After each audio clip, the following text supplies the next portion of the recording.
Hallo meine lieben Freunde von altem Lego. Heute geht es weiter mit dem klassischen Weltraum. Im vorigen Video haben wir uns die 4 ersten Sets angeschaut, die im Herbst 1978 vorzeitig in den USA herausgegeben wurden. Heute stellen wir uns die restlichen der 13 Sets zusammen vom offiziellen Verkaufsstart im März 1979. Hier sehen wir die Doppelseite aus dem Katalog. Auf dem Foto in der Mitte ist die ganze Spielwelt wunderschön aufgebaut.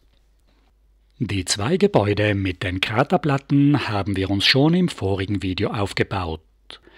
Genauso wie den Raumtransporter 924 als mittelgroßes der 3 legendären Raumschiffe mit den aufgedruckten Artikelnummern.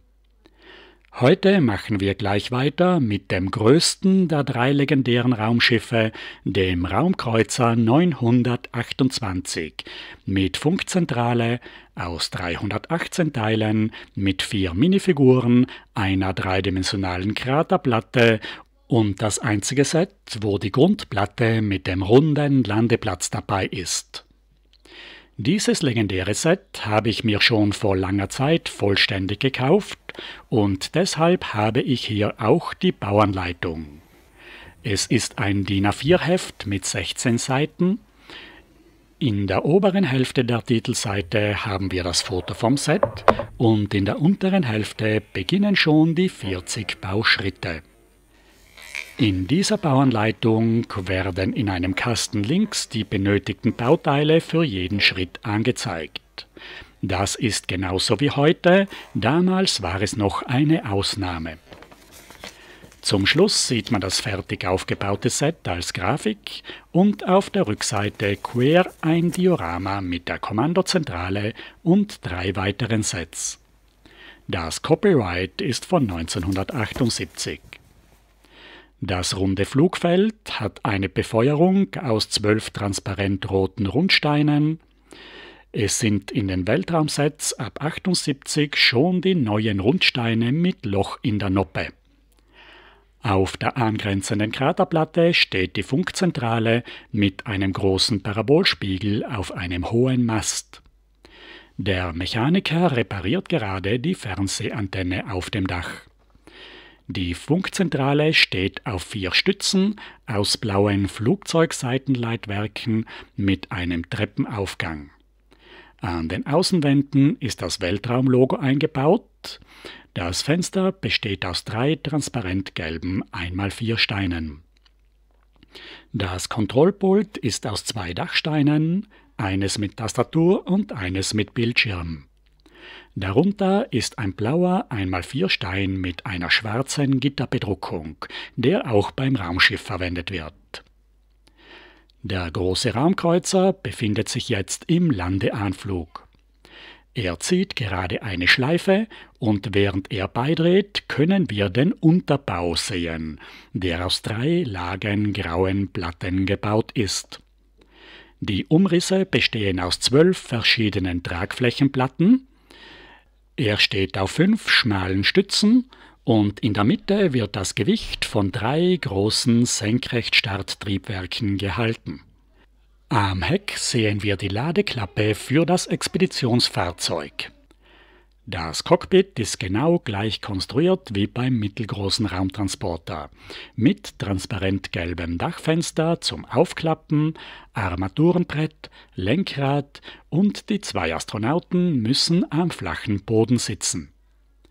Hinter dem Cockpit gibt es beim Raumkreuzer noch eine 3. höhere Windschutzscheibe für den Laderaum.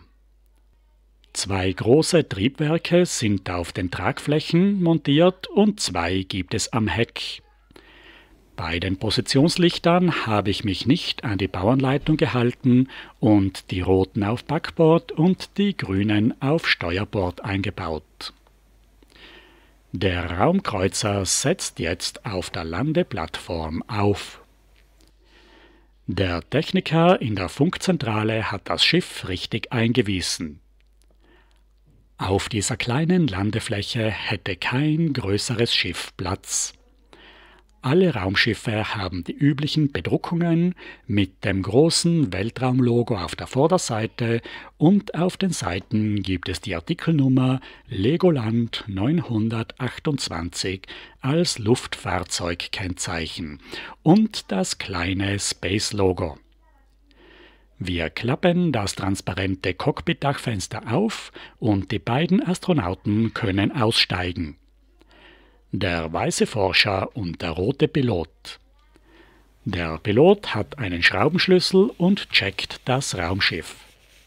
Er kontrolliert die großen Triebwerke auf den Tragflächen und hinten am Laderaum befinden sich rechts und links kleine graue Autotüren als Wartungsluken.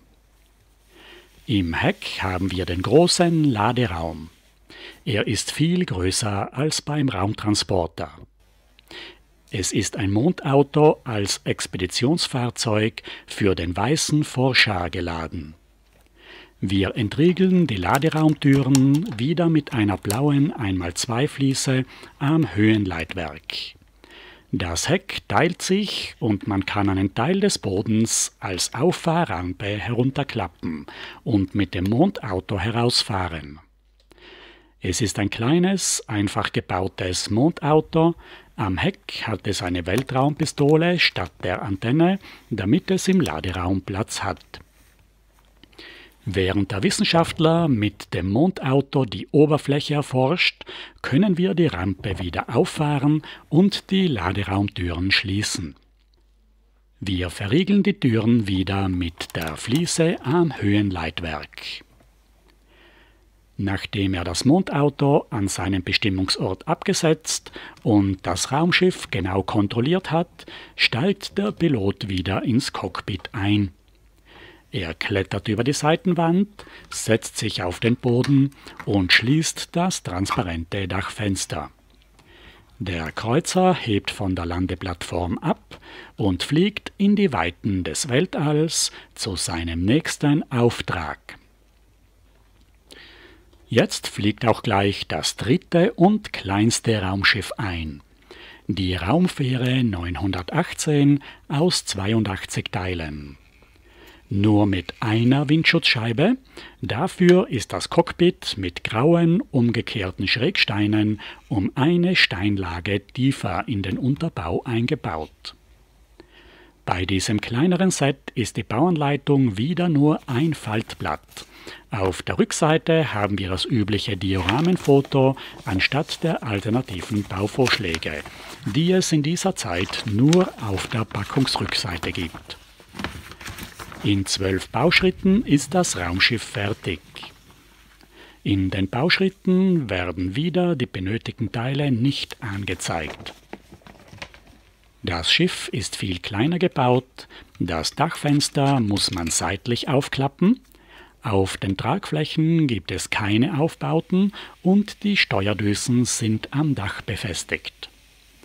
Der Laderaum hat nur 2 kleine seitliche Autotüren. Das Heck trägt nur ein Triebwerk und man kann es auch nicht auseinanderklappen. Aber sonst hat die Raumfähre das vollwertige Erscheinungsbild wie jedes andere klassische Raumschiff. Wir lassen den Piloten wieder losstarten, damit wir den tiefer gelegten Unterbau anschauen können. Die 3 Stützen und den mittigen Rundstein als Senkrechtstartdüse. Im Cockpit hat hier nur ein einziger Astronaut Platz und das Instrumentenbrett sind die Küchenherd-Drehknöpfe aus den Puppenwohnungen, allerdings hier einmalig in grauer Farbe. Nach meinem persönlichen Empfinden ist die Raumfähre das stimmigste Raumschiff von allen, wo jedes Teil seinen richtigen Platz hat, ohne aufgedoppelter Windschutzscheibe und ohne unnötige Übergröße.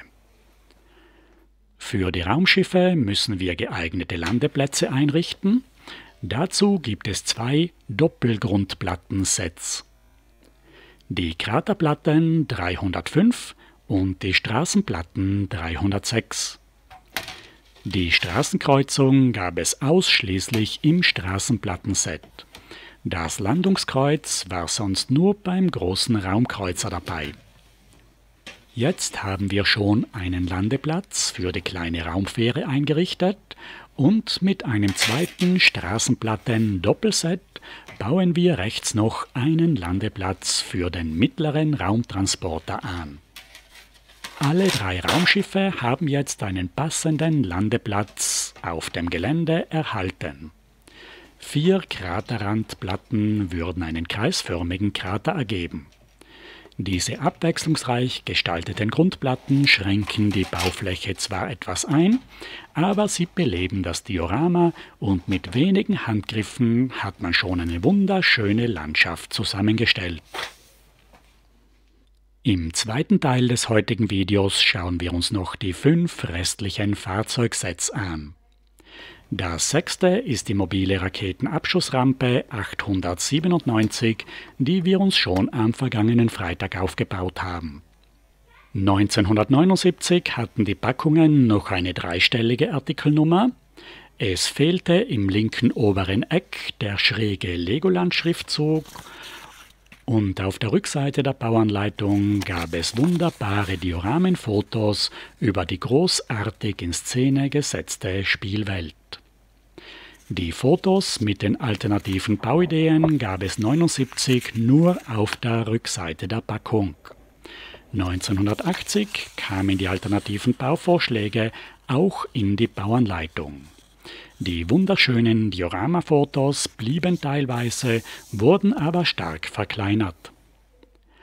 Als interessantestes Fahrzeug bauen wir uns jetzt die mobile Funkstation 894 auf.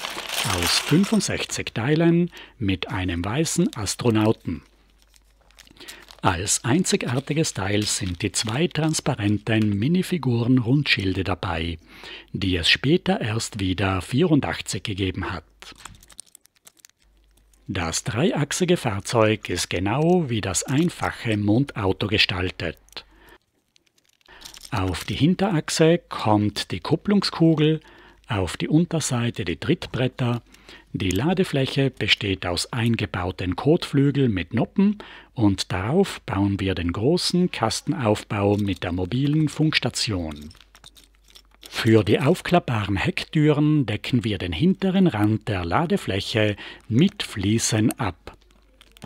Vorne bauen wir den Arbeitsplatz mit dem Computerbildschirm und links und rechts davon bauen wir auf 2 Scharniersteinen den linken und den rechten Teil des hinteren Kastenaufbaues, den man auseinanderklappen kann. An beiden Seiten kommt oben ein kleines Fenster aus einem transparent gelben 1x2 Stein. Darauf kommt das Dachteil. Die beiden Teile des hinteren Aufbaus können wir auseinanderklappen, wie wir es schon vom Laderaum der Raumschiffe kennen. An der Vorderseite des Kastenaufbaus kommt links und rechts ein bedruckter grauer Stein mit dem Lego Space Logo. Ein drittes Fenster und das vordere Dachteil. Auf das Dach kommt hinten links eine rote Warnleuchte, rechts eine Funkantenne und vorne ein grauer Drehteller mit einem Technikachshalter, 2 Rundsteinen und mit den Noppen werden die 2 transparenten Rundschilde als drehbare Funkantennen angesteckt. Diese Konstruktion erinnert mich stark an einen Rundfunkbeilwagen. Es gibt noch einen kleinen, einachsigen Anhänger mit freistehenden Kotflügeln, hinten 2 Handgriffe und in der Mitte einen Scharnierstein, eine Jumperplatte, eine Weltraumpistole und eine Satellitenschüssel mit einem transparent grünen Rundstein als Empfänger. Die Peilantenne am Funkmesswagen war 5 Jahre lang die einzige Anwendung der Minifiguren-Rundschilde. Sie haben den doppelten Handgriff wie bei der Weltraumpistole oder wie bei den Ritterschilden und können mit ausgestrecktem und mit hängendem Arm getragen werden. Sie wurden aber in den ersten 5 Jahren niemals als Handwerkzeug verwendet, auch nicht bei den B-Modellen auf der Packungsrückseite. Wie alle Mondautos hat die mobile Funkstation am Kühlergrill eine Gasflasche, nur ein einfaches Lenkrad und keinen Sitz. Den kleinen Anhänger kann man abkuppeln und auf den Handgriffen aufstützen. Die Satellitenschüssel kann man mit dem Scharnierstein um 90 Grad neigen. Den hinteren Teil des Kastenaufbaues der Funkzentrale kann man aufmachen und die Seitenwände ganz nach vorne wegklappen. Der Funktechniker kann sich an seinen Arbeitsplatz setzen und die Signalquellen anpeilen. Nun kommen wir zu den restlichen Fahrzeugen, die früher als kleine Mitbringsel und Geschenke geeignet waren. Das größere der zwei Miniraumschiffe ist ein Zweisitzer der Raumpatrouille 891 aus 35 Teilen mit 4 kleinen Dreiecksflügelelementen, 2 Pilotensitzen im Cockpit, Steuerdüsen, Seiten- und Höhenleitwerk, Instrumentenbrett, Laserpistole und rechts eine Funkantenne. An der Unterseite sind 2 alte Flugzeugtriebwerke montiert.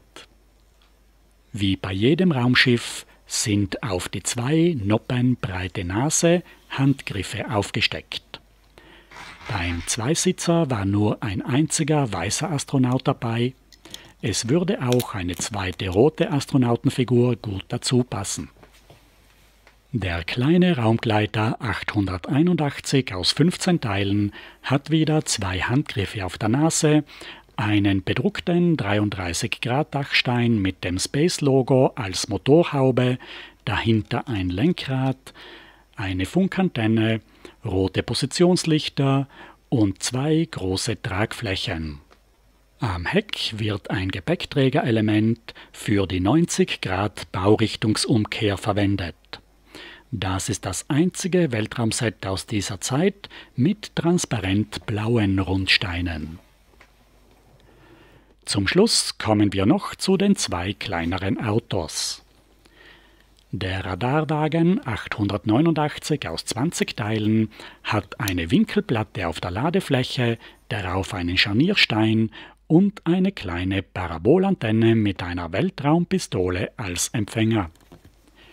Die Satellitenschüssel kann man um 90 Grad schwenken. Daneben gibt es noch das kleinste Mondauto 886 aus 11 Teilen. Hinter dem Sitz ist nur ein Dachstein mit einer Funkantenne. Der weiße Astronaut hat als Werkzeug eine Weltraumpistole mit transparent grünem Rundstein. Es ist dieselbe einfache Bauart, ganz ohne Kotflügel, wie beim Expeditionsfahrzeug vom großen Raumkreuzer. Damit sind wir auch schon am Ende des heutigen Videos angelangt und haben alle 13 Weltraumsets vom europäischen Verkaufsstart im März 1979 zusammen. Wir stellen auch noch die kleineren Fahrzeuge auf die Grundplatten unserer großen Mondbasis. Wir machen jetzt noch einen kleinen Rundflug in die vollständig aufgebaute klassische Weltraumwelt von 79. Beim Aufbau habe ich euch schon alle Spielfunktionen der Sets gezeigt. Deshalb gibt es bei dieser kleinen Weltraumwelt nicht mehr das gewohnte Übersichtsvideo wie bei den großen Stadtthemen. Die Sets werden sich also nicht mehr noch einmal wiederholen, sondern am nächsten Freitag erweitern wir die Weltraumwelt von 79 mit den zusätzlichen Sets von 80 und 81. Bis dahin bedanke ich mich bei euch allen recht herzlich.